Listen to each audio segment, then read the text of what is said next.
in our waiting room. Okay. Do we want to just let them in now, or would you like to wait until the larger majority are in, Patrick?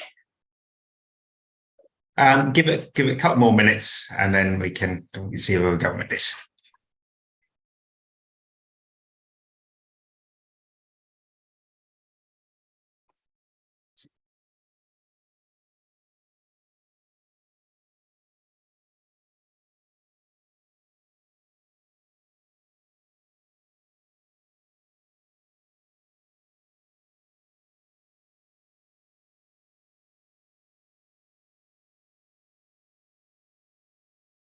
How do we know if people have successfully found the stream? Sorry? How do we know if people have successfully found the YouTube link? I mean, I've asked them at Leeds and Liverpool to do it, but because they're projecting it onto a screen or TV, just to do it through the Zoom link so that they can use the chat box. So they're all right with that, and we ran a test yesterday with Leeds and on Tuesday with Liverpool, so they're all okay. Great.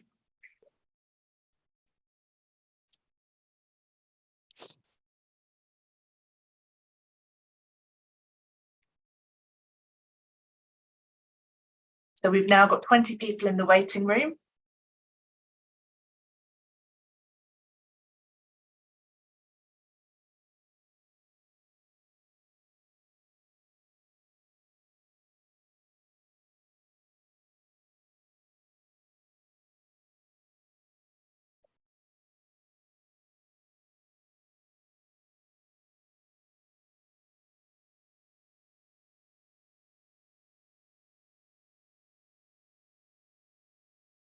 Shall I let everybody in and disable the waiting room now? Sure. Yeah.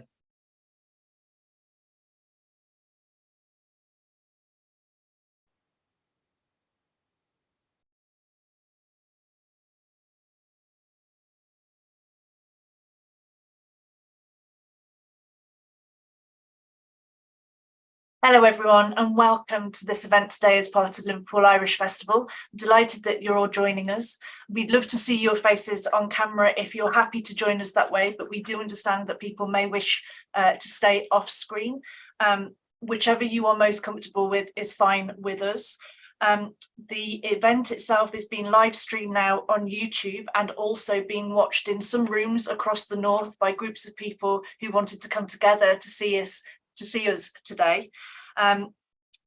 You're going to hear some readings of testimonials from the mother and baby in county care homes. We're doing this essentially so that we can set the scene for people who weren't residents and haven't had any experience of that. And we hope that anybody listening feels comfortable enough to come in and go out as they need. Please be kind to yourselves. If you're finding something difficult, do go and take 5 minutes and come back to us. We completely understand. We're using, sorry, I've just lost my place. Excuse me, one moment. This is really a session where we're looking at signposting people to the services that are available to support the survivors of the mother and baby care homes and of the county institutes. So we'll provide examples of the services available as we go through the session. This is a partner event with Fréa, with Irish Community Care Merseyside, with Irish Community Care Manchester and Leeds Irish Health and Homes. So I'd really like to thank all of them for joining us today. I'm going to pass to Patrick Rodgers now, who will set up the rest of the event for you. Thank you for being with us. Thank you very much, Emma. Hello, I'm Patrick. I'm the regional manager for Fréa in the north of England. We're a charity that works with Irish Community Care based in Merseyside, Irish Community Care Manchester and Leeds Irish Health and Homes. And we support former residents of mother and baby in county homes and their families who wish to make applications to the Irish Government action plan. We'd like to welcome you all today to this event, which explores the experiences of former residents of mother and baby in county homes and shares the Irish Government's response. The event will show how people access these systems and how we can advocate for former residents. During this event, you will hear testimony of a former resident of Mother and Baby and County Home System performed by actors. We would warn that some of the content of the testimonials and other information you will hear could prove deeply distressing. So as Emma said, please take a wee bit of self-care, and if you need to remove yourself for a few minutes, it's absolutely fine. We can, if there's any questions from anything that you missed, we can come back to that at a later point, and you can contact myself and we can further discuss any issues. Mother and Baby and County Homes existed in Ireland from the foundation of the state in 1922 through to 1998. They were places meant to offer housing for single mothers or pregnant women and a space to give birth and accommodation for the period afterwards. In addition, the county home took in women with special needs, mental health problems, illness, or criminal convictions who would otherwise be rejected by a number of mother and baby homes. The reality of the situation shows that women entered these homes due to a lack of viable alternatives and societal views on unmarried mothers shaped by church and state. Fallen women who were deemed to need to be hidden from society's gaze. With no financial support from the state, the family or the child's father, a mother and baby home would be the only place that would offer accommodation. Not only did they regularly fail to deliver support, they went further. Evidence shows abuse and degradation were frequent. The Collaborative Forum for Former Residents of Mother and Baby Forums describes the homes as a prison that housed residents who had committed no crime with no legal justification to do unpaid work daily, dehumanized, so frightened, so alone, penniless. The prison term is apt. Becoming pregnant outside wedlock meant that women were known as first-time offenders. A second pregnancy could mean that the same women were deemed repeat offenders. The fact that county homes took on women with mental health problems or children with special needs merely added to the levels of neglect in these institutions. Accommodation and care were grossly inadequate. Where people came from the background of being a traveller or a person of colour, the humiliation was even worse. Child mortality rates greatly outstripped those of the wider community. There were 9,000 deaths over the course of the existence of the home. At a home like Bessborough in Cork, infant mortality reached to over 10 times the national rate in the 1930s and 40s. Deaths were the result of several factors: gastroenteritis, which can be exacerbated by a lack of breastfeeding, or infectious diseases that spread more easily in communal living, like flu or whooping cough, was cited amongst the major causes of death. Shockingly, malnutrition is also regularly cited as a cause. And it's these deaths that led us to where we are today. Catherine Corliss's research into the deaths of 796 children in Tuam and the lack of information of burials eventually led to the discovery that many of the bodies of these children had been placed in a septic tank on the grounds of the home. Wider questions about the treatment of people forced to enter mother and baby and county homes needed to be addressed. Campaigns by former residents led to the establishment of a Mother and Baby Home Commission of Investigation. The report, while not universally accepted by former residents of the home, led to an apology from the Taoiseach and a government action plan to deal with some of the issues faced by former residents of the homes and the continued impact of the period of residency. Today, you will hear the lived experience of a child who resided in one of the homes, detailing their life as a boarded out child and the practice of settling a child with a family. We will also hear the testimony of a woman who was a resident in a home. What I would like you to bear in mind is that these experiences come from a person who now lives in the north of England. This is a stark reminder that people who experience life in mother and baby and county homes are not remote or living in Ireland. They could be your friend or a neighbour. They might be someone you meet in passing or have a long-standing friendship with. And it is also a reminder that the stigmas of the past were wrong, but they existed. No one who lived in a home has to carry these stigmas anymore. The Irish community living in Britain will unite in support of former residents of the homes as they make difficult personal decisions on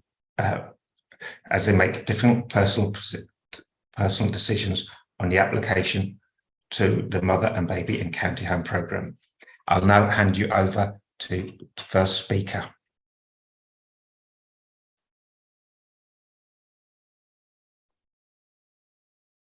My mother Bridie was born in 1914 in Ballymahon, County Longford, where she remained for the first part of her life. She fell pregnant with me when she was 25 years old. She was devastated when she found out she was, but she didn't tell anyone, except the father. She said he wanted them to go away and get married, but she refused, saying if she wasn't good enough to marry in Ballymahon, she wasn't going to marry him anywhere else.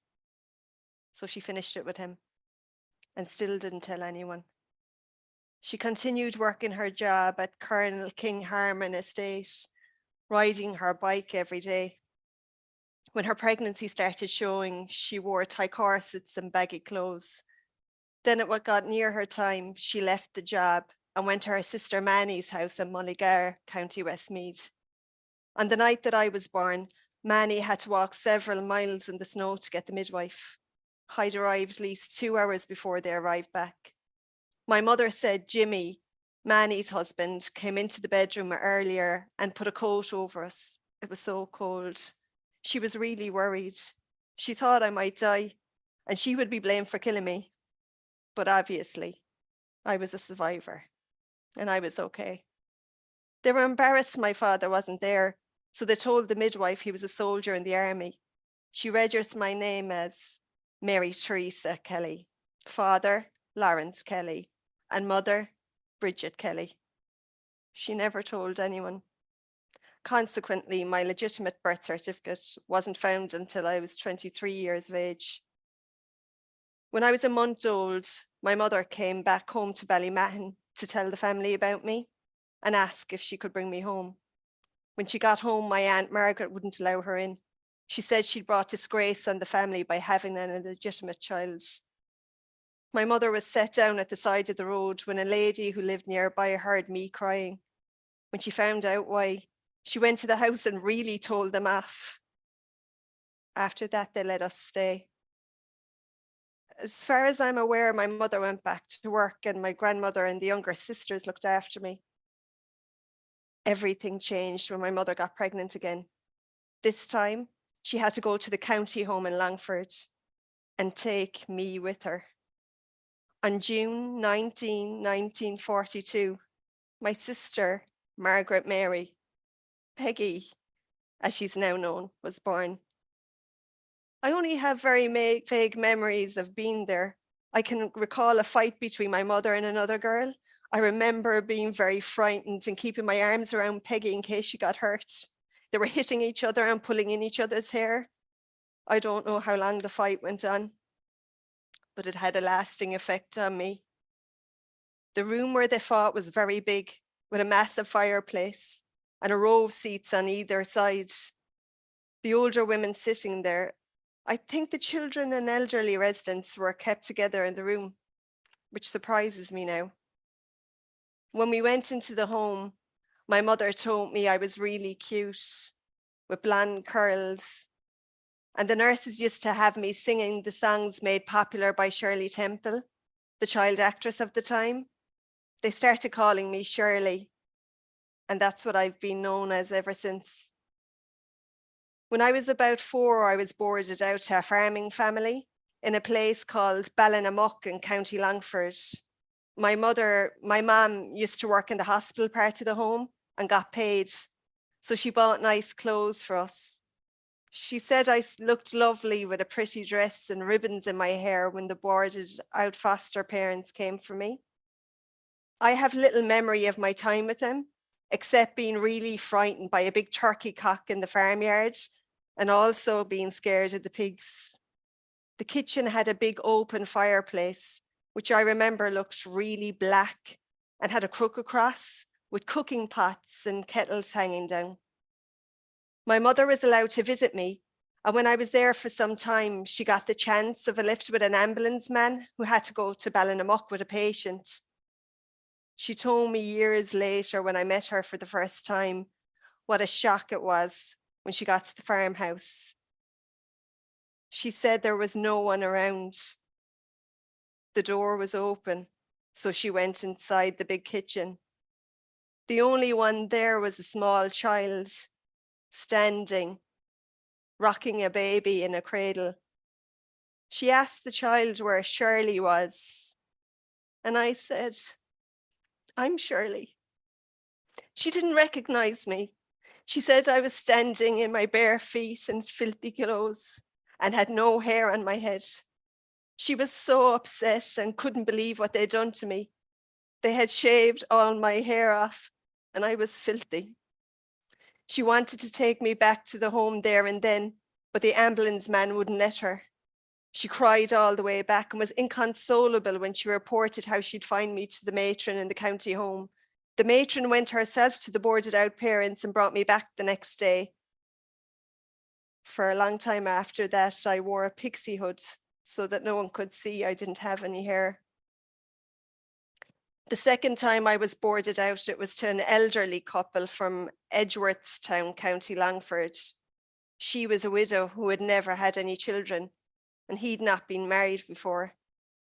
They were married in January 1940, the same month and year that I was born. I can remember clearly being taken away in a donkey and cart from the county home. I cried for my mammy, who I could see standing in the middle of the road waving goodbye. The woman was sitting on a wooden seat, which was a plank of wood placed across the middle of the cart. She put me sitting with my legs hanging down between the donkey's tail and the shaft of the cart. I remember my bottom hurting as I was sitting on the bare rough wood. She was nearing the Pound Hill in Edgeworthstown. She put a big hessian potato sack over my head to hide me in case someone saw me. It must have looked strange as my legs were visibly hanging down for all to see. When we got to the house, a man was making a cot bed for me to sleep in. They gave me bread and butter with sugar on it and a cup of milk. Kathleen Dempsey, whose youngest sister, Josephine, became my best friend, was there. She used to help by doing messages for them. She had to sit and stay with me or I wouldn't go to sleep. I started St. Elizabeth's Convent Primary School, which was run by the nuns known as the Sisters of Mercy. Not that any one of them seemed to know the meaning of the word mercy. My foster mother had made me a school bag out of an old post-tunic jacket of Daddy's. She also made me some knickers from the same jacket, which were really rough and black in colour. On the first day at school, the nun gave me some bricks to play with. I put the bricks in my bag and took them home. But Mammy, as I now had to call her, accused me of stealing them and smacked me for bringing them home. In the morning, she would get up with Daddy and light the open fire, which was the only way to cook and heat the house. After she made his breakfast and he went to work, she went back to bed. It would then be about 6 o'clock in the morning. She left me a mug of tea and some bread on the table. The tea was stone cold when I got up, and there was no way of heating it up, as the fire would have died down by then. She never woke me for school, which meant I was always late. I still had to walk miles to school alone. If it was raining, I only had an old coat to put over my head to keep my hair dry. Sometimes I would get drenched. There was no way of drying myself off when I got to the school. I had to hang my wet coat up in the hall. The smell of the damp coats was overwhelming. I had many more chores to do before and after school, such as bringing in blank baskets of turf for the fire. We had no running water, so I had to go to the well for 2 buckets of water in the morning, and again when I got home from school. The well was down the Pound Hill in the town. Once a week, I had to clean the hen house, which I hated because it stank. As part of this chore, I had to put chicken droppings on a dunghill, which was saved for manuring the potatoes and vegetables in the garden. We only had an outside toilet, which was a small concrete building with a wooden toilet seat and a dry bucket. It was my job to empty the bucket into a hole my daddy had dug at the bottom of the garden. The bucket then had to be rinsed out with water, which was collected in an old tar barrel filled with rainwater from a downpipe attached to the guttering. I then put dock leaves or grass in the bottom of the bucket before putting it back in the toilet. I also had to make sure there was toilet paper by tearing newspaper into squares and hanging it with string on a nail at the back of the door, a chore I really detested because of the smell. The kids were very unkind. Even at an early age, I was made aware that I was different from all of them, being a boarded out kid from the county home.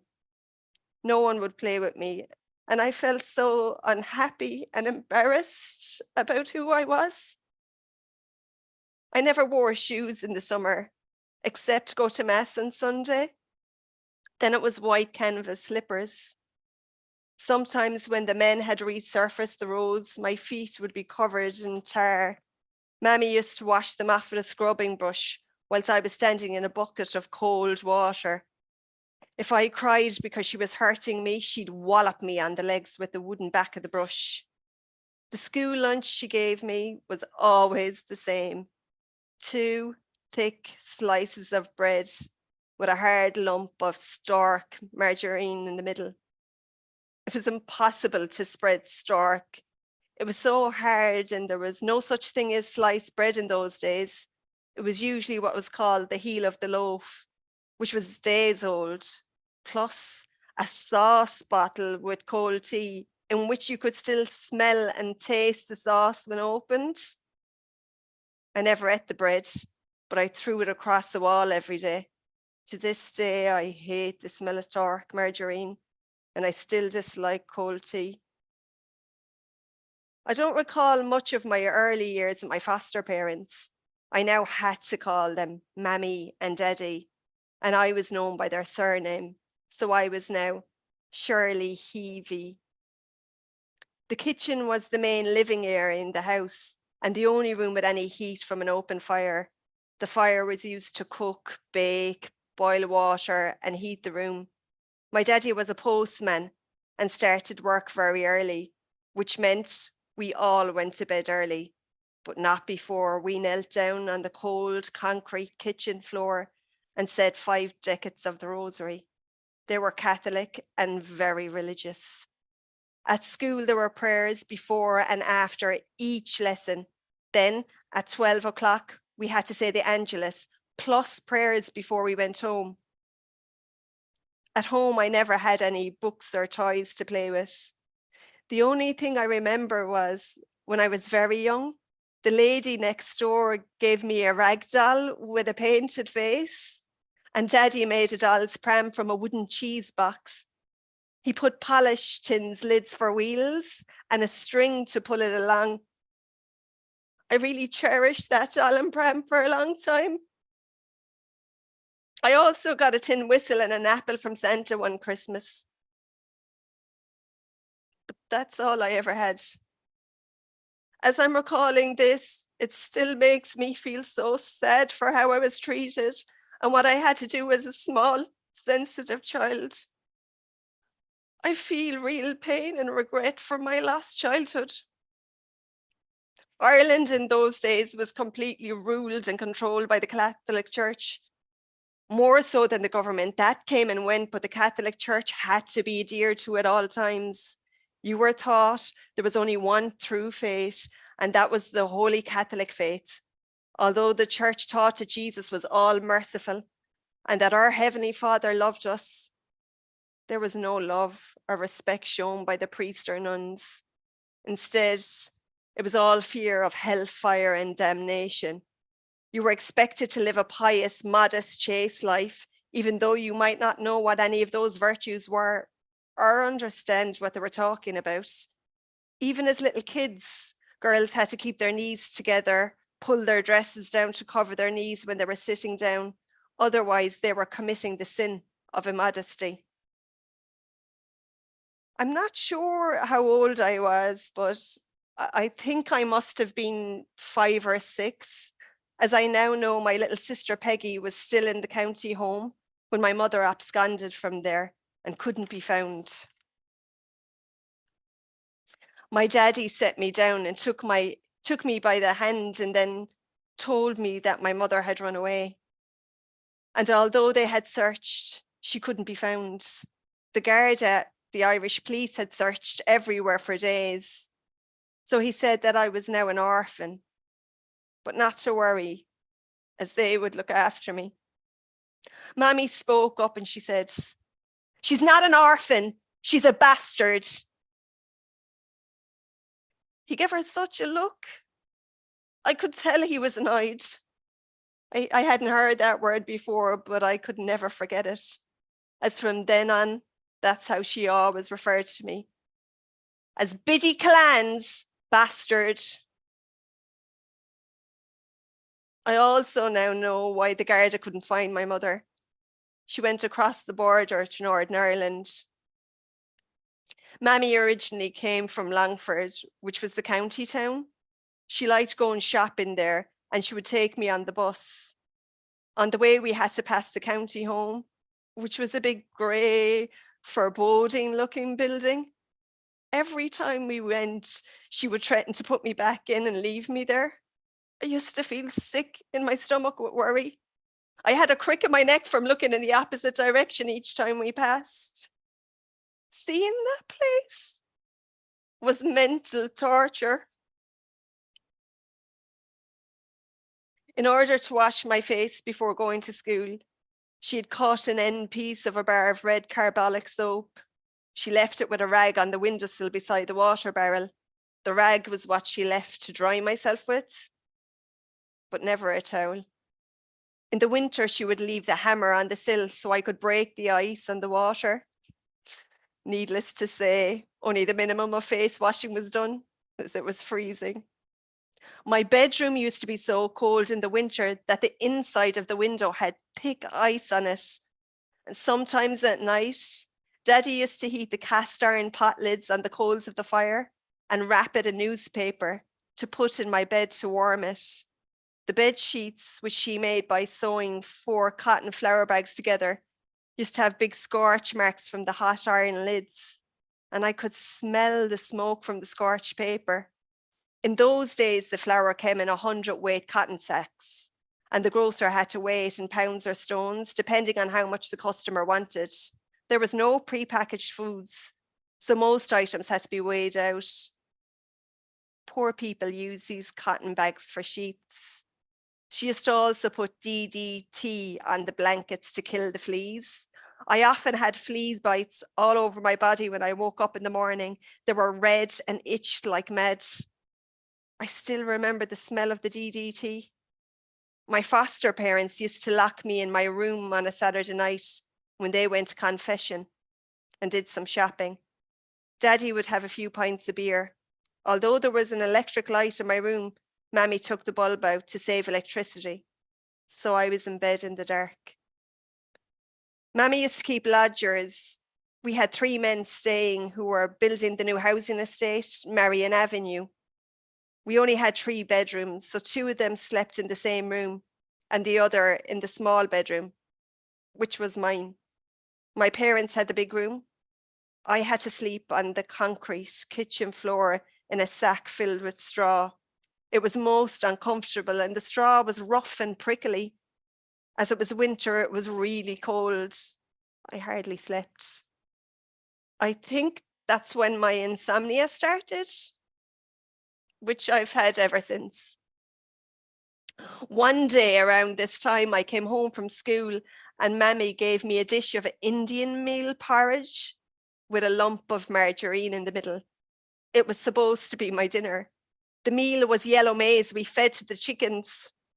It was absolutely disgusting and no way could I eat it. She went to the yard and got a long, thick sally rod and beat the hell out of me with it.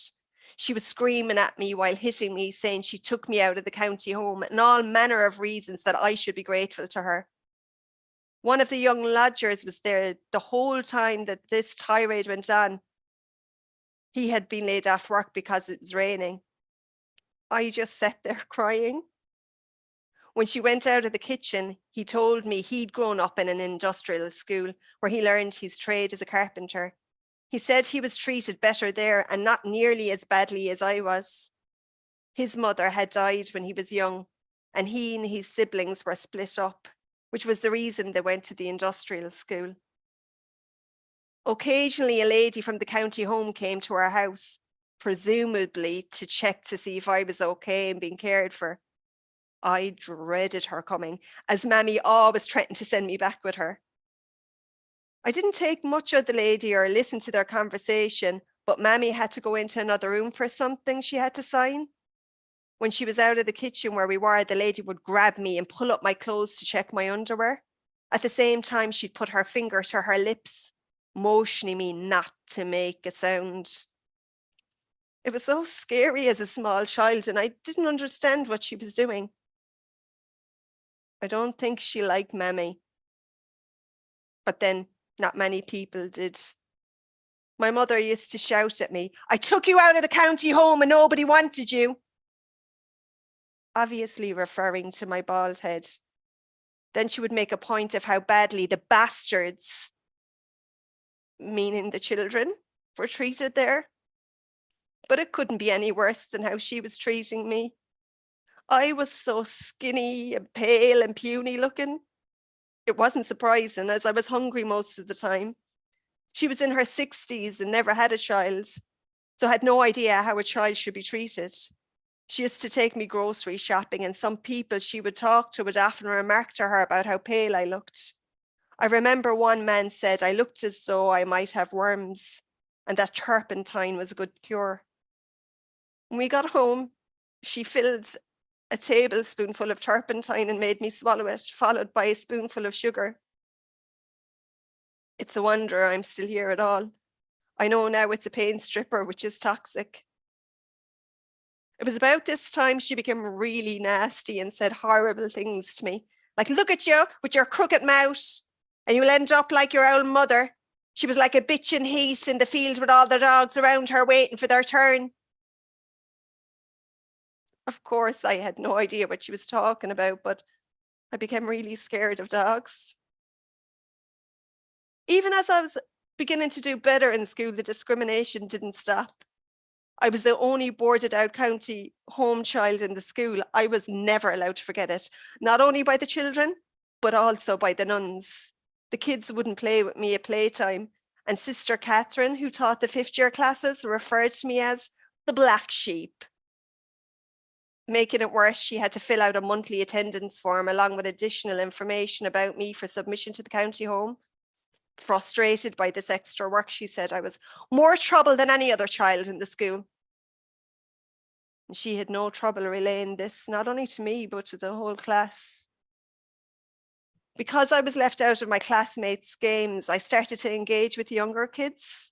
For example, I would get several little ones to hold hands whilst I had my arms up against the wall, and they went through singing, "Oh, the big ship sailed from the alley, alley, oh, the alley, alley, oh, the alley, alley, oh," until they formed a ring, then singing, "Oh, now we are all in a merry, merry ring, a merry, merry ring, a merry, merry ring.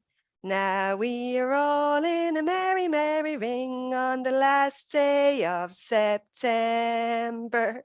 The little ones loved it and would clap their hands when they were finishing, wanting to do it again. Unfortunately, the nun on the playground duty stopped me without giving a reason. I, in turn, kept wondering what was wrong with me. I never hurt anyone or was nasty to them, so why was I being ostracized? I just couldn't understand why I was left feeling miserable. When I was 14 and 10 months, I had my first period. I had no idea what it was and thought I must have cut myself, so I put a handful of salt onto the clean wound. I really regretted doing that. I was so sore I could hardly walk and had only the cold water in the barrel to wash myself. Mammy must have noticed the blood, as she then gave me a lecture about it. What she said was unbelievable. The first thing she said was, "It's called a monthly," because I would get it every month, but did not explain what it was. The next thing she told me was, "You must never, ever mention it to a man." What she said then was the most incredible thing. She said that men used to have it, but it was too difficult to hide it from women. So when our Blessed Lady Mary came, she decided that women should have it, as they did the washing, and it would be easier to hide from the men. That was it. My entire sex education. You couldn't make it up. Talk about innocence. I grew up in total and complete ignorance. I know I'm painting a very bad picture of what my life was like, but there was very few happy times for a boarded out child. There was no love, no affection, and I never remember feeling happy.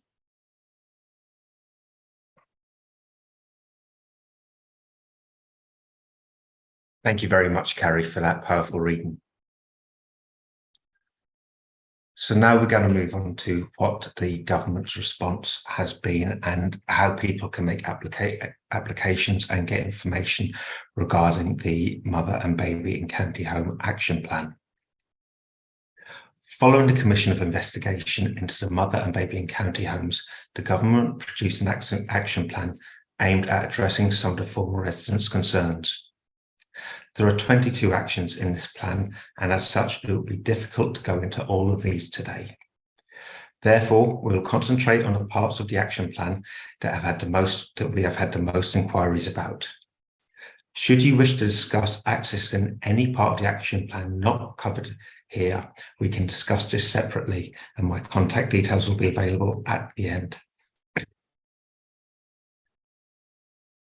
Inquiries to Fréa revolve around the following themes: access to personal information, restorative recognition. Birth tracing legislation has been in operation for over a year. This gives legal entitlement to full and unrestricted access on birth certificates, birth, early life, care and medical information for any person who was adopted or boarded out or had their birth illegally registered or has a query about their early life. There are restrictions in who can apply for these records through this Act. Information to who can make this application is listed in the chat. This is an area of the government's response that we have seen most interest in, particularly the information service where relevant people, which are former residents or in some cases next of kin of mother and baby or county home residents, can make applications for early life records.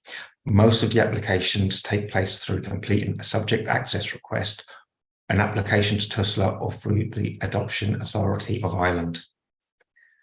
An applicant may receive details on birth certificate, early life information, care information for those who were in a care arrangement, as well as other aspects of their early life dependent on what information they wish to request.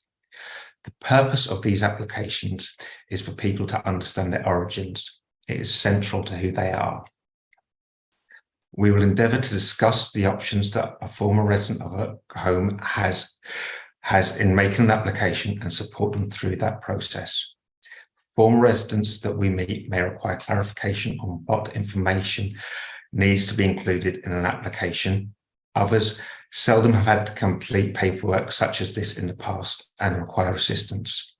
We also work with former residents who do not use or have access to the internet and therefore require additional assistance in making applications. The tracing service is for families separated as a result of their time in a mother and baby and county home. It involves TUSLA or the Adoption Authority of Ireland attempting to trace relatives of an applicant. The aim is to offer an agreed level of contact between the two parties. It also allows for sharing information. The service is not just to trace birth parents or adopted children, but can also extend to parents, grandparents, siblings, as well as aunties and uncles. An application can be made online through birthinfo.ie. Alternatively, paper applications can be posted out or downloaded and printed. We can give information on where to apply for these records on request. Fréa contact details will appear at the end of this session. Once received, the application will be processed by TUSLA or the Adoption Authority of Ireland, depending on which agency holds the most records. Where a person subject to the trace request is located, they can then set a level of contact that they wish to have. This can go from full contact to willing to share information or to no contact at all. The applicant should receive the offer of support from the relevant government body, no matter what the response is. This includes contact from a specialist social worker, where contact is agreed by both parties.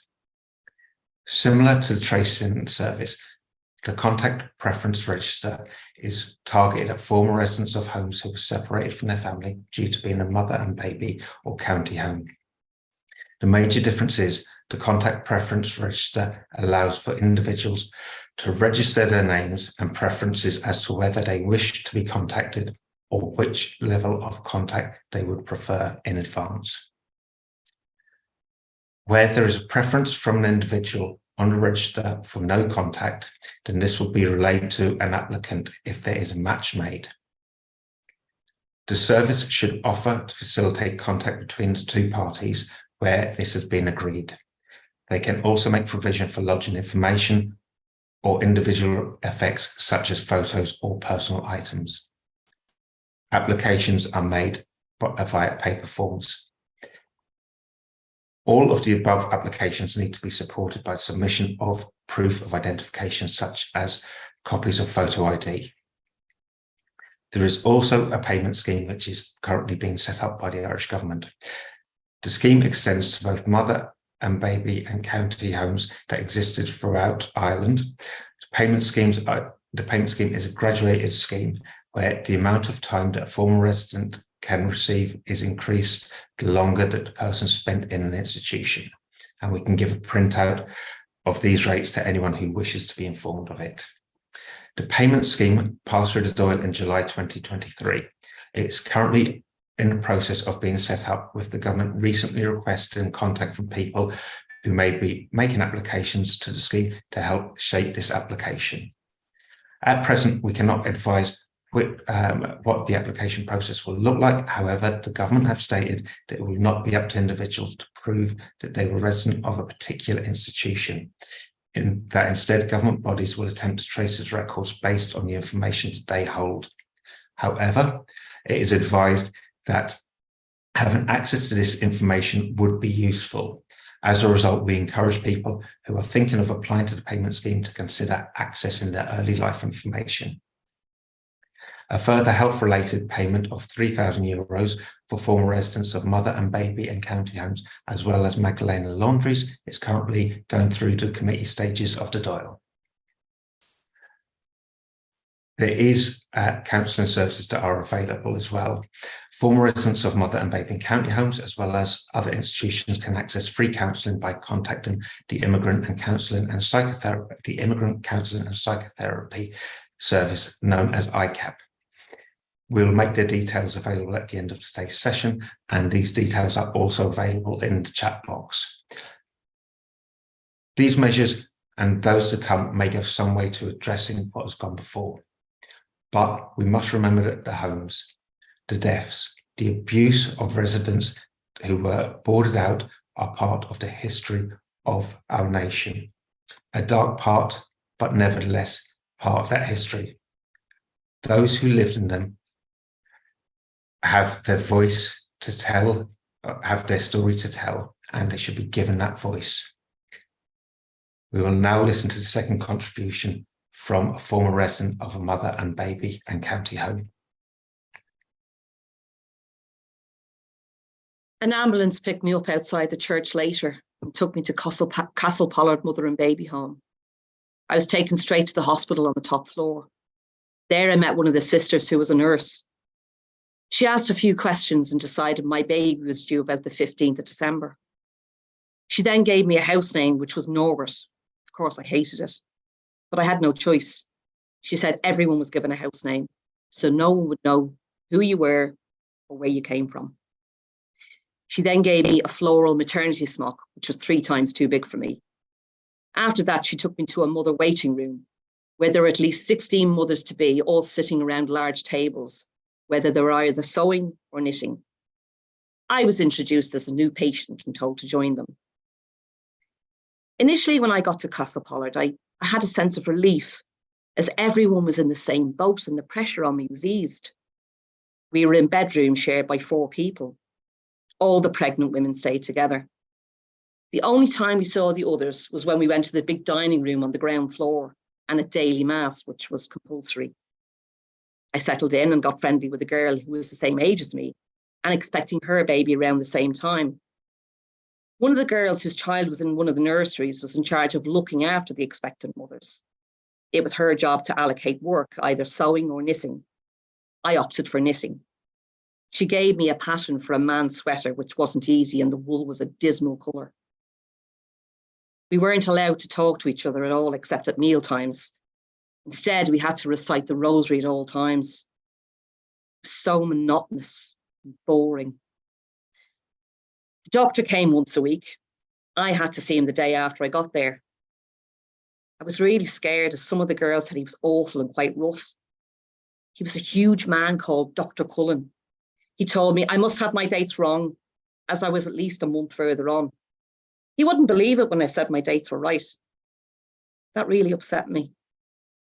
Every time he came in, he wanted to see me and Kathleen. He was so rough with his huge hands. He kept asking if it was my first pregnancy.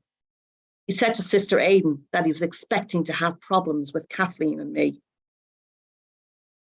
The days were so long and boring, and I longed to go outside for a walk and get some fresh air. But we weren't allowed. The only exercise we got was going to the chapel, to Mass, and going up and down the 3 flights of stairs to the dining room. I started labour pains, so I moved into the waiting labour ward. I wasn't allowed to eat anything in case I was sick. Sister Aidan looked in on me a few times. Otherwise, I was all alone. I was so frightened and scared, and as I had no idea what to expect or what was happening. I was there all day and night, and the next day and the next night. I was in so much pain with no relief, not even an aspirin, just a glass of water in case I got sick. The following morning, they called Dr. Cullen in. I moved into the proper labour ward. I could see by his face he wasn't pleased to see me there. It was 7:00 a.m. They put me to sleep by putting cotton wool on my face with ether. I had to have a high forceps delivery. He woke me up and stitched me in cold blood without even a local anaesthetic. I have never forgotten the pain. To make matters worse, he cut right through my back passage. After that, I had trouble going to the toilet for 7 years until I had my next child, who was a 10-pound baby. While stitching me up, the surgeon told me she had mended the botched job done to me after my first baby. Sister Aidan said I was in shock and sent for some hot water bottles. She put one on my tummy and it burnt me. They never mentioned the baby, and I had to ask what it was. She said it was a girl, and because it was a forceps delivery, she couldn't be moved for 4 days. She was in a cot. All I could see were her little purple heels. There was an oxygen cylinder beside the cot. No wonder I had trouble having her. She was 8 pounds and 11 ounces, and I was less than 7 stone when they weighed me a few days later. I was then put in a 4-bedroom, but wasn't allowed to get out of bed. I have never been so hungry in all my life. I hadn't eaten for 3 days. Still, they would only give me water in case I was sick. The next day, the nurse and Sister Aidan tried to make me walk along the corridor, but they damaged the tendon in my groin and I could only drag my leg behind me. I just couldn't walk. The girls who worked in the nursery kept coming and telling me how beautiful my baby was. I named her Deirdre, which is a lovely Irish name. They had to feed her and change her in the cot as she couldn't be moved. In the meantime, I was busy expressing my milk for her. I really wanted to breastfeed her, but none of the mothers were allowed to breastfeed. Instead, you had to express and feed your baby from a spoon from the day they were born. Although Deirdre was given my milk, she never suckled or was breastfed, which is the most natural thing in the world. You were never given a reason why, but some of the mothers said it was to prevent you from getting too attached to the baby. They wanted to prevent bonding with the baby before adoption. I started lactating as soon as she was born. Of course, I had no idea how to express, and I had little or no nipples. My breasts were as hard as footballs. They became engorged, and I had lumps under my arms and up into my neck and my shoulders. I was still kept in bed, and I still hadn't set eyes on my baby. When I was allowed up, I couldn't believe how thin I was. My legs were like knitting needles, and I felt so weak. I was taken into the baby room, and they brought Deirdre in and put her into my arms. I just sat gazing at her. I will never forget that wonderful feeling. I can only describe the pure love and delight that swept through me. She was beautiful, and she was mine. I was so happy. I held her close, and in that moment, we bonded, and that bond could never be broken.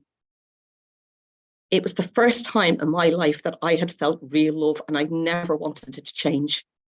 She was mine, and nobody could take her away. I will go through it all again, just to be here, holding her and loving her. I was shown how to feed her from a spoon, of course, and bath and change her. It was so hard to hand her back to be taken to the nursery, but I lived for feeding time from then on.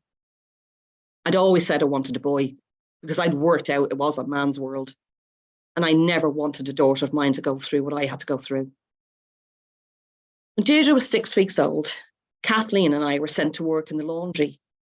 We also now had to move to the convent, where we slept in large dormitories. There were 2 smaller rooms with 4 beds and 2 single rooms where 2 of the nuns slept. There was only 1 toilet on each floor. There was no heating, and it was freezing in the winter. If you had a hot water bottle, you could use it. Again, we had to say the rosary before lights out. I was always up first at 6 in the morning because I never slept well.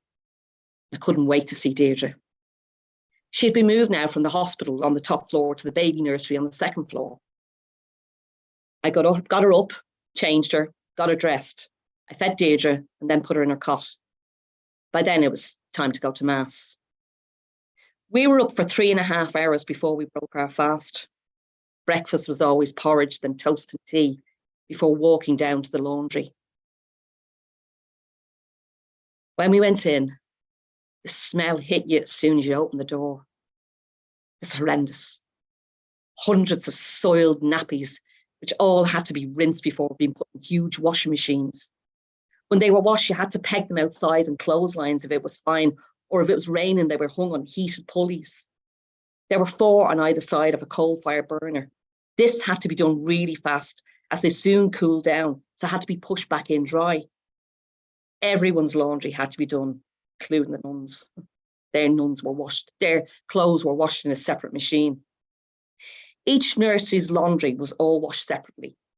All the bedding was staggered over the week, as you got clean sheets every other week. There were these big heater rollers called calendars used to iron the larger items. It was really hard work, and you never stopped. There was so much washing to do. We only had half an hour for lunch at noon. We could then go to the nursery to feed and change our babies. But all the time we were feeding them, we had to say and recite the rosary out loud.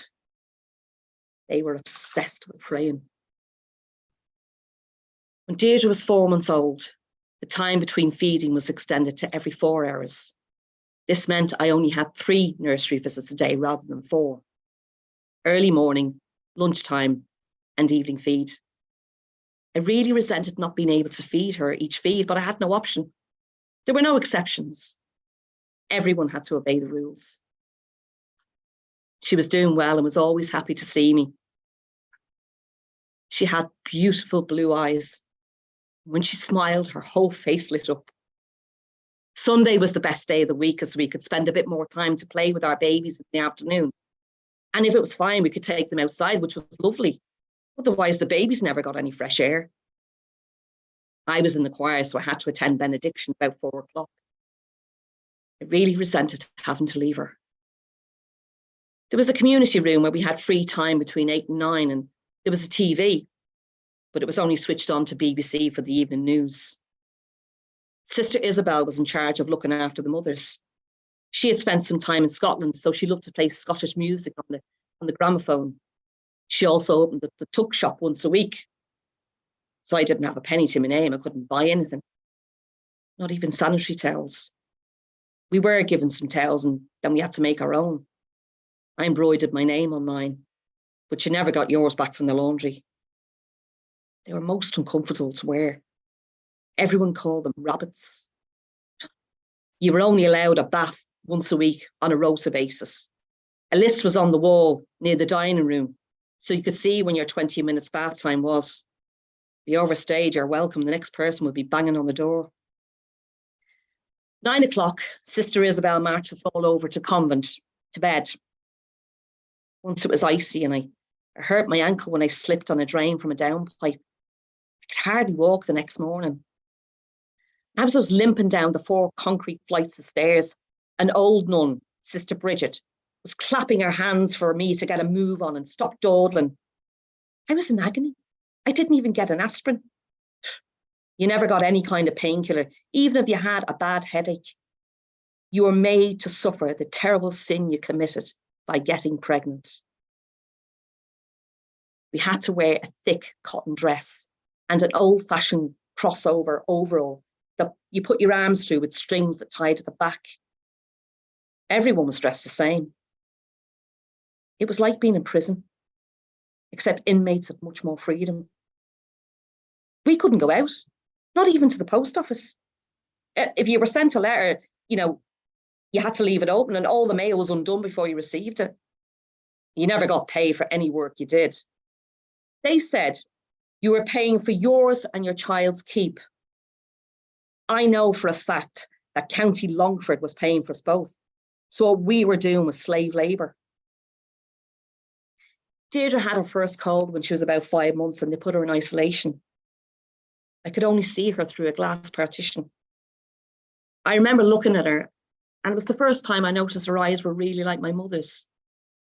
They were a beautiful shade of blue with dark lashes, real Irish eyes. When she was born, she really resembled her father.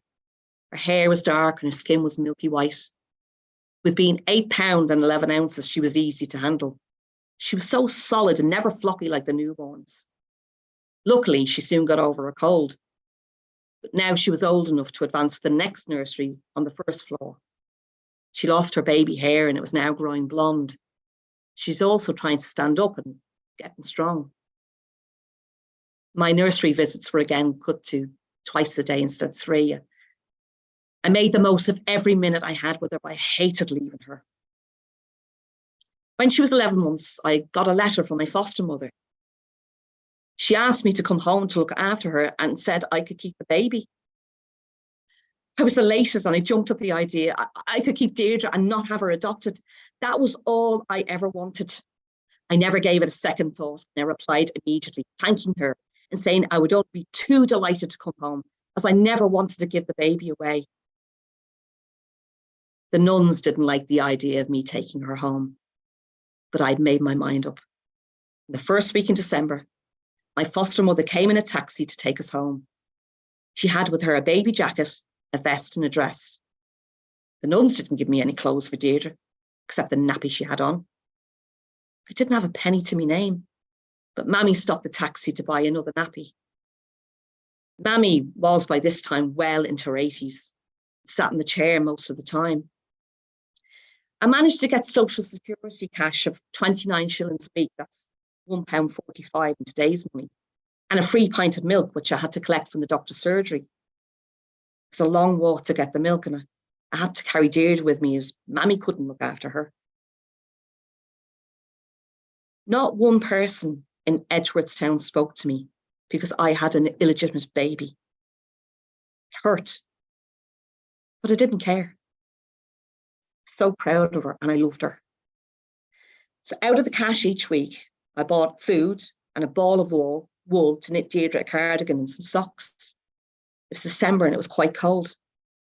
My biggest problem was the fact that she was still in nappies, washing them and getting them dry, especially if it was raining. And I could only dry them by the fire. I brought a potty and I did my best to potty train her.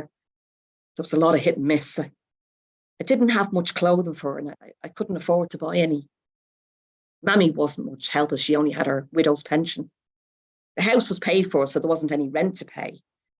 She insisted I buy my own turf for the fire, which was the biggest expense from my allowance. We had no electrical appliances in the house, apart from the lights, so the open turf fire was all that we had. Deirdre had her first birthday soon after we came home. I tried to make it special, but we had little or no money and it wasn't easy. It was hard doing everything, but I managed to get into a routine of cooking, feeding, looking after Mammy, who was very demanding. Deirdre was difficult to feed. Breakfast was our best time. She liked her porridge, but she refused her dinner. She would clamp her mouth shut. And I used to get so upset and worried. But I had no one to help me, or who could I get advice from? I never saw a health visitor, and I was a very young, inexperienced 22-year-old. Josephine, my childhood friend, never came near me, and no one even spoke to me, although I knew everyone. All my old anxieties returned, and I felt a sense of real isolation. Top of that, Mammy started being really difficult. She loved Deirdre, but the novelty of the baby wore off some, and she was back to her nasty self.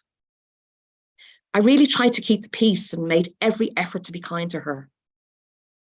For the first time in my life, I was beginning to realise she had a mental illness.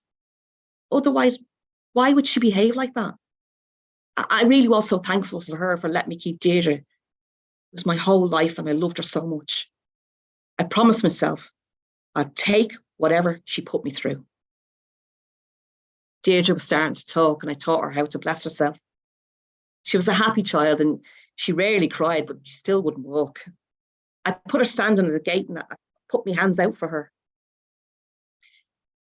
When she was about 18 months old, one morning, I was walking back with her in her pushchair when, from the opposite side of the street, two large guards of the Irish police called me over and asked me to come into the barracks.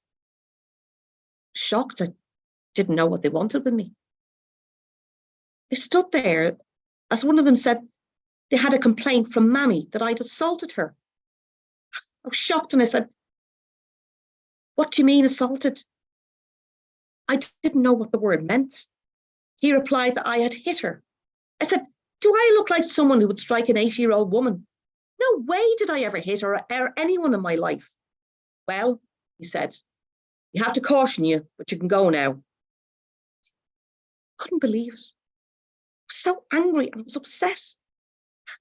I couldn't believe she could have said that. On the way home, I decided I wouldn't say a word about it and carry on as though nothing had happened. I never said a word. Sometime later, I was kneeling down trying to get the fire going. The turf was hard and I banged it against the hob at the side of the fire. When from nowhere, she hit me with a full-fisted force at the side of my temple and sent me flying against the wall. She was shouting that I was breaking her hob and her house with the turf. She was as strong as an ox and she really, really hurt me. Things were now getting very bad. I had very little to eat and I couldn't afford food. And whatever money I had, I spent it on food for Deirdre. She wasn't eating so well and I worried she wasn't getting enough nourishment. The local nuns sent for me to come to see them. I was getting pretty desperate. I thought maybe they might be able to help me. So I picked up the courage and I walked out to the convent. Sister Catherine and Sister Pascal met me. It was a lovely sunny day, so they said that we could sit outside, and I definitely wasn't prepared for what was to come. Firstly, they said they knew I was having a hard time at home. I had no idea how they knew. But I broke down and I sobbed my heart out. Sister Catherine had Deirdre sitting on her knee and so upset that she saw me crying. Instead of being helpful to me, they accused me of being selfish by wanting to try to keep the child. Didn't I know I had nothing to offer her?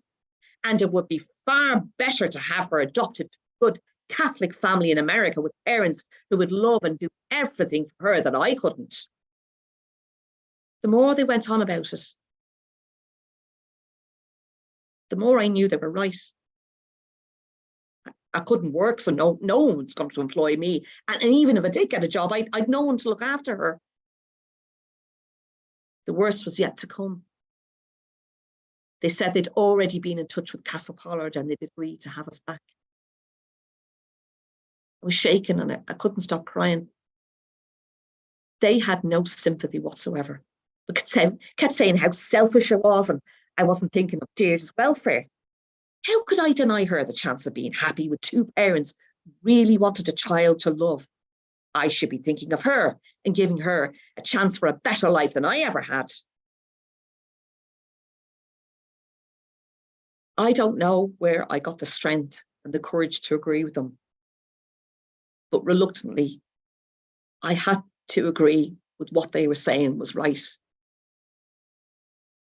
I loved my beautiful girl so much, it would be criminal of me not to give her the chance of a better life in America. Unbelievably, the nuns in Edgeworthstown had already arranged with the nuns in Castle Pollard for an ambulance to pick us up by the church gates the next morning. I had no time to think about it or change my mind. The decision was made, and that was it. Done. I don't remember going home. After that, time went by in a flash. And I can remember telling my foster mother, and she said I was only doing it to spite her as she loved the child. I packed her a few clothes in a bag and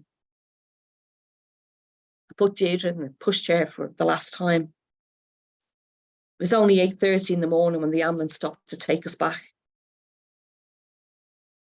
I left the pushchair by the church.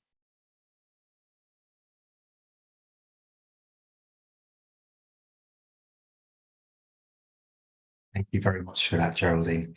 If you have been affected by any of the content of today, there is some information on places where you may be able to get some help or speak to someone in the chat box. As well as this, following today's session, we'll have a question and answer session. So if you do wish to ask any questions, you can always leave a message in the chat box if you don't want to appear on screen at the end of this. And there will be one further reading from Geraldine regarding the experiences of someone who's in the mother and baby home shortly. So we'll now want to talk a wee bit about Fréa and the work that we do with people who have been resident in mother and baby or county home. At Fréa, our role is to engage with former residents of mother and baby in county homes living in the north of England. Engagement means putting former residents' wishes and needs at the centre of what we do, listening, talking and supporting. We feel that central to what we do is to allow informed choice. By making information available to people, they can decide on which course of action that they wish to pursue, be it deciding to trace early life information, applying for a payment, registering for counselling, or not to pursue any course of action at all. Our aim is to offer relevant advice and assistance to everyone who contacts us. Our door is never closed. Once a former resident contacts Fréa, they're always welcome back to request further support, even if we have dealt with an initial inquiry. The trauma of living in a home as a parent or a child, the ongoing trauma caused by separation from a parent or a child can make revisiting that period daunting. By being here to offer advice and support on where and how to make an application, we aim to make this process a little less daunting.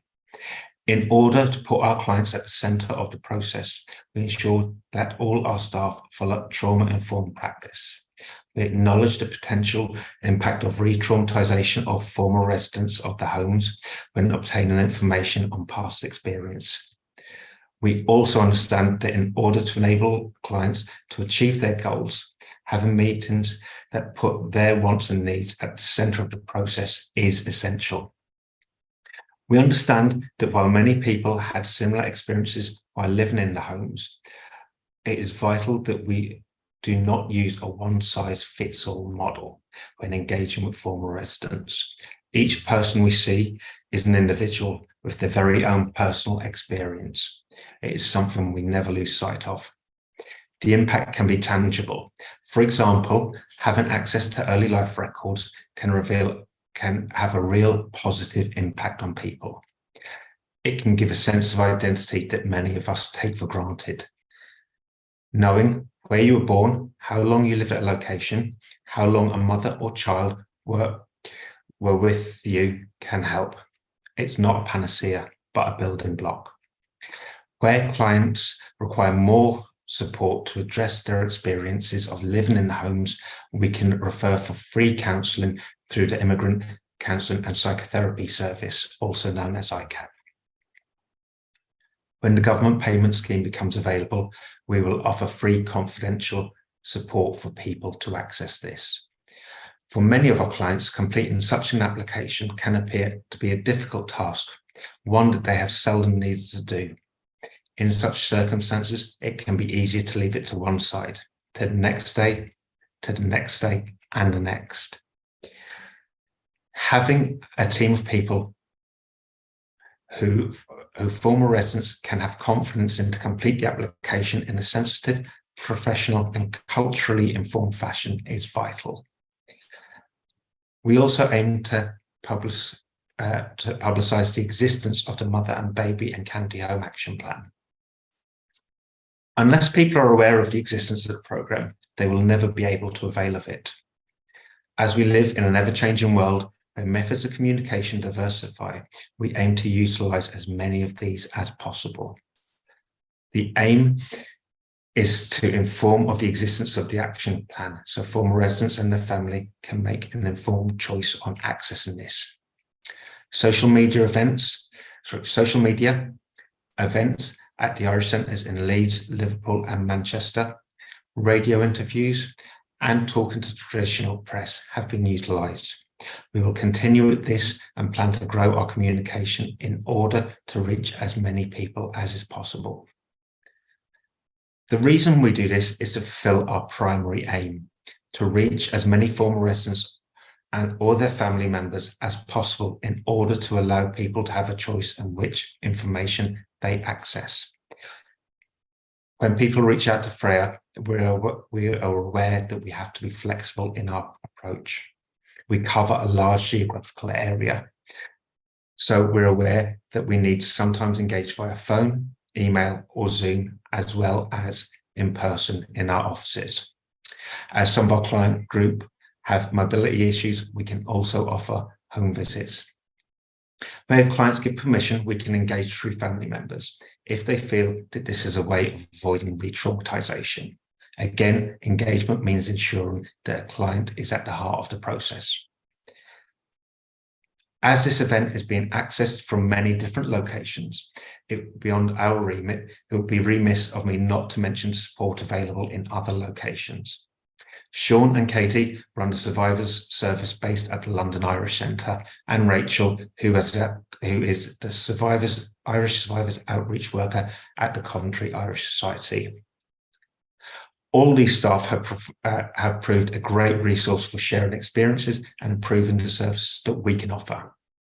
Should you work or live in a location closer to one of these organisations, we will give out their contact details at the end of this session, and their contact details are also in the chat box. We will now come to the third piece of these memoirs of a person who went through the Mother and Baby and County Home system. At the end of this, there will be a minute's silence to reflect on what we have heard. But before we do, I would like to pay a massive tribute to Geraldine Maloney Judge and Carrie Barrett for their powerful interpretations of these memoirs. that we have been given. We'd like to thank Emma Smith from the Liverpool Irish Festival for her contribution and patience in putting this event together. I would also like to thank our two new members of staff at Fréa, Natalie in Leeds and Ciarán in Liverpool for their hard work and for staging screenings of this event at the offices of Leeds Irish Health and Homes and Irish Community Care in Liverpool. Thanks also to Sinead, the Community Engagement Officer at Irish Community Care in Manchester, for staging a screening here. These were put on to enable people who would not be able to use an application like Zoom to be part of today. And we would also like to acknowledge the important role of the Immigrant Support Programme, whose funding enable us to carry out our work. And we would like to give a heartfelt thanks to our contributor who wrote so vividly about their memories of the institution and being boarded out. Your contribution has illustrated firsthand what it was like to experience a mother and baby and county home, as well as other aspects of what it was like to go through the system. Finally, while we appreciate that today has been a difficult listen, we do not want people to go away disillusioned. We want this event to be something that prompts people to ask, what can I do? What can my community do? We want you to come away from here wanting to contribute, even if it's in a minor way. We cannot undo the past, but we can offer support in the future.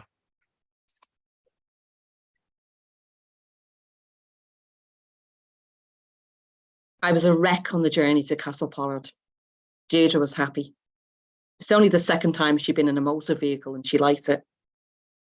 When we got there, we were put in isolation in a building they called the Annex for 2 weeks. I saw no one except the person who brought us our food. One of the nursery nuns came each day and took Deirdre over to the hospital. She said she had to be built up for adoption because she was underweight. Sister Rafina, who I worked with at the laundry, came to see us. She was amazed to hear Deirdre talking, as none of the other children ever talked. The only word they said was "daddy," then only if they saw a man, which was very rarely. While Deirdre was at the hospital, I walked to the laundry to do some hand washing. I didn't know that the Reverend Mother had seen me. The next day, she sent me a message to say she was giving me the job of working the front hall of the convent, as she said I looked smart.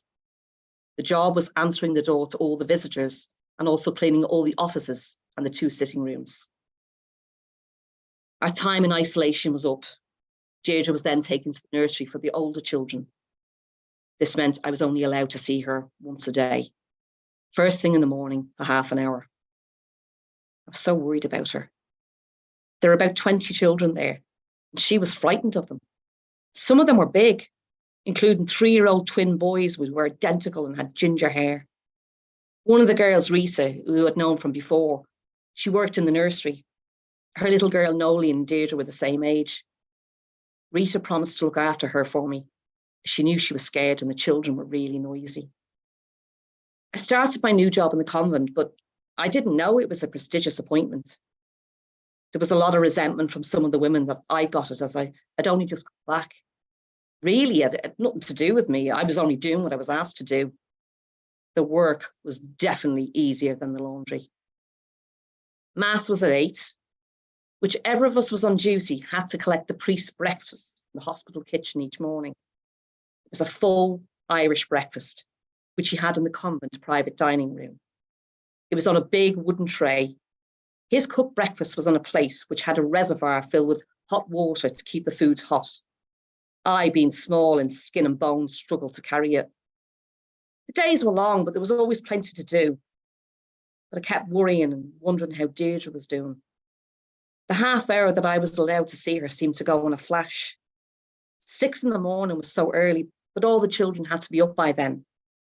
There was just time to get her dressed, give her breakfast, and then we had to leave. It was the same for everyone with a child over 1.5. Sunday was the only day that we could spend some more time with them. I knew that was a sacrifice I had to make. It was so painful. I had so many sleepless nights. When I was back about 2 months, Sister Anne Teresa attacked me. She'd been making bread when I got there. She said I had bad-mouthed her to another resident. She started hitting me, full-fisted in the face. I just put my hands up to save myself from the blows that were coming from her hands, and she was pushing me around the kitchen. She was shouting horrible things at me. She said I was good for nothing except laying under men, that I was a tramp and a whore. Couldn't believe it. I was covered in flour and I ran out the door and went back to the convent. I was sitting on the back stone stairs crying when the secretary sister came out and saw me. She said, "My goodness, what's happened to you?" I told her Sister Anne Teresa had attacked me. Didn't tell her the name she had called me. She pleaded with me not to tell the Reverend Mother. I didn't tell her or anyone. I was too ashamed and upset. Still had to go to the kitchen for the priest's tray, but I never spoke to Sister Anne Teresa again. I really didn't get involved with anyone. The dreaded day for Deirdre was getting nearer each day. I tried not to think about it and enjoy the short time I had with her.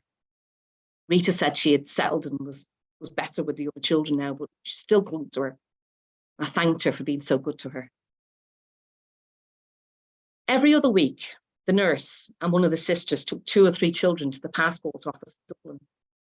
They were usually away for 2 or 3 days. They took Deirdre and another child before Christmas. I think it was near her birthday.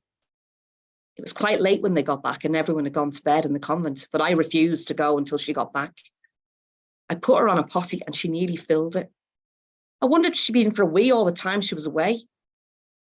So pleased to see her. I dressed her and I put her to bed. I had to get someone to unlock the convent door so I could get in and get to bed myself. I started memorising the return addresses on the adoption papers as I was taking them to the sister in the chapel to have them signed. On one occasion, she didn't return them to me, so I decided that must be where Deirdre might be going. The name on it was Trainer of Union, New Jersey, USA. I convinced myself that she had become Deirdre Trainer for years. I was asked to sign a paper, but I wasn't shown what was on it. They told me only that I would be breaking the law if I ever tried to find where my child was after she was adopted. So final. I felt so strange. I don't remember signing it, but I obviously must have. They were so matter of fact, as though it was just a formality and no big thing. To them, I expect that's all it was. It becomes so common for them as they were used to doing it almost on a daily basis. But for me, it was like signing my own death warrant. I honestly couldn't have felt worse. I really regret not having the courage to ask if I could at least read what I had signed, but I wasn't given the time to see it. It was sign here and go. I knew then that was it. No return or going back. It's just a matter of time. A couple of weeks later, the Reverend Mother came out of her office and told me to go to the hospital. She asked me to get Nolene ready as they had come for her. I felt sheer relief that it was Nolene. When I was halfway down the corridor, she shouted after me saying, "I'm so sorry, but it's Deirdre, not Nolene." My heart stopped. I just answered the door and a lady come in who was now waiting in the sitting room to take my own child away. Worse, I had to go to the hospital and tell them to get her ready. I don't know how I did it. I stayed for as long as they allowed me. Deirdre was excited about her new clothes. They wouldn't let me stay and they sent me back to the convent. I didn't even get the chance to hug her and say goodbye. There were 2 big sitting rooms, and the lady who came for her was in one, and I stood behind the curtain in the other one. The taxi was waiting outside. It wasn't long until they brought Deirdre over. The lady sat in the front seat and they put Deirdre on her knee, facing out to the left, and She was smiling. She appeared quite happy. They were gone in a flash. It was unbelievable. I was in a trance. It was like being in limbo. She was gone, and I couldn't believe that I would never see her again. I didn't care what happened to me anymore. I had given up the love of my life.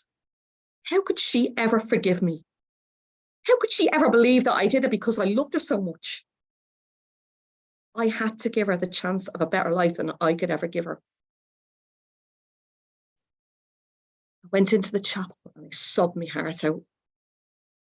I prayed to God and Our Lady to keep her safe and to give her loving parents to love her, make her happy, and treasure her as I had done. 2 years and 2 months, I had the privilege to know and to love her. I have cried for her all my life.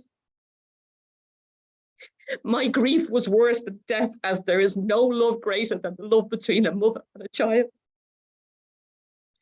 And I was overcome with my Catholic guilt. God had given her to me when I had nothing or no one to love, and I had thrown that love back in his face. Guilt plagued me, and I'd wondered if I had done the right thing for her. But to me, the most important thing for her was that she was loved. Material things were never on my list, but she needed to be loved and to be safe and to be happy. That was mostly what I wished and I prayed for her. After Deirdre left, I lost all interest in life. I had no idea what I could do.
Thank you everybody for joining us today, and thank you once again to Carrie Barrett and Geraldine Maloney Judge for reading with such incredible passion the testimonials that we've been given by an incredible contributor. I'd like to say we see you, and those stories are reflective of many from across the experiences. Obviously, they will all also be individual, but I hope that they speak to us about what it is we're looking at and confronting and how we can help and how we can bear witness to those stories. So thank you ever so much for being able to articulate those so well for us. Also, of course, I need to thank Fréa, Irish Community Care Merseyside, Irish Community Care Manchester and Irish Leeds Health and Homes for all of their contributions today. Patrick was able to name everybody individually earlier, but from the festival's point of view, thank you very much. We are happy to take questions and try and answer any that we can. We are particularly focused on the services and how people gain access to that. We have dropped an awful lot of information in the chat today, which I hope you will find useful. It should download as a text file for you all after that. Patrick, shall I come to you for information? And if anybody has a question, if you'd like to raise your hand, I will try coming to you once Patrick has shared a little bit more. Right, okay, so sorry, I'm a wee bit of a technophobe. I'm going to put up some contact information for people. So it will be to know where to contact people if you're in London or in the Midlands, and as well as that, some information if you've been affected by anything that you've heard today. So let's have a look then, see if I can share the screen. Okay, so so this is our details in the north of England. Myself, Ciarán, who covers the Liverpool area and along that kind of northwest coastway. There is Natalie's contact details there, who covers Leeds, West Yorkshire and further afield around there, and myself, who covers Greater Manchester. And then, as I said, Kate and Sean's contact details down in London, as well as Rachel's in that Coventry Irish Society. And I should say, if you want any of these details, feel free to get in contact, and we can always get them over to you.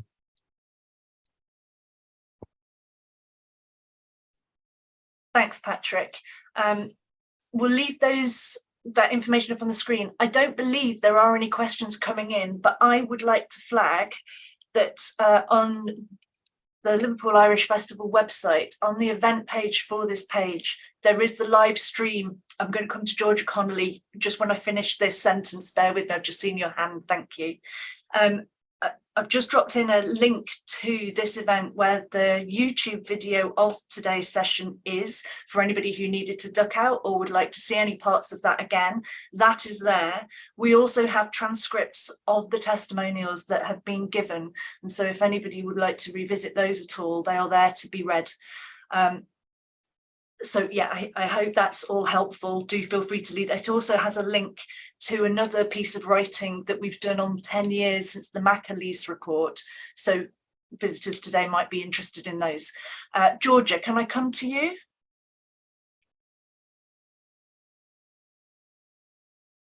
Oh, I've lost her on the screen. It's okay, so she's going to come in a moment. Patrick, have you got anything else that you need to follow up on before we go today, after we've heard George's question? I don't think so at the moment, but again, just to say to people, it has been quite a lot of moving information that you've heard today. So really, take yourselves 5 minutes out, get yourselves a cup of coffee, just take care of yourselves as much as anything else as well. A nice grounding exercise for things like that, of bringing yourself back into a space, is to think of 5 things you can see, 5 things you can hear, 5 things you can touch, and 5 things you can smell. And sometimes that can just help you relocate after you've heard something quite traumatic. Georgia, are you okay to come in now? Yes, sorry about that. I'm in work here and a customer came in. I just wanted to ask, I'm a master's student and I was wondering, in Queen's University in Belfast, and I was wondering if there's any way that I could even get involved, if there's any way that I could help out, or because I'd love to do I'm in human rights law master's, and I'd love to write my dissertation on that, and I'd love to help out as much as I could. Thanks, Georgia. Georgia, can you drop me an email? And we can certainly look to have a chat about that, see what you can do. And obviously, yourself as well, there's the HIA, the ongoing HIA inquiries in the north, and there's stuff around that is probably beyond our remit a wee bit, but have a look at that there, but certainly get in contact with us and be more than delighted to see what you can do to help out. Brilliant, thank you very much. Thanks ever so much, Georgia. So what I'm going to do now, as well as just say, obviously this event is part of the Liverpool Irish Festival. We welcome you to the remaining events that take place through until Sunday. They include plays, memorials, all sorts of things. So I'd encourage you to take a look at that. But what I'd like, if people are comfortable to, is to either come on screen or come off mute, and to please give an applause for Geraldine and Carrie today.